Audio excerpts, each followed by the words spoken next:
Ay, nagugutom na ako. Lobat na ako. Nasaan yung charger na phone ko? Nandito lang yung kanina.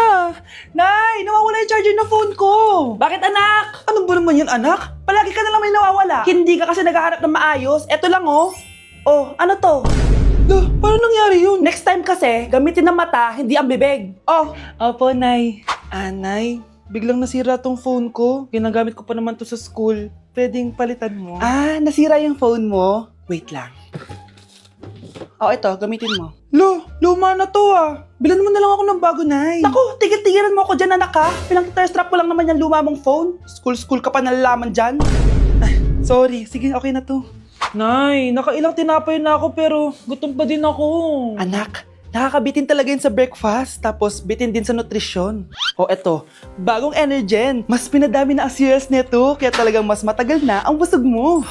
Talaga ba, Nay? Oo, mas mabubusog ka dito at mas complete nutrition pa to compared sa tinapay. Dahil meron na tong carbs, fiber, protein, at mga vitamins. Kaya sulit talaga.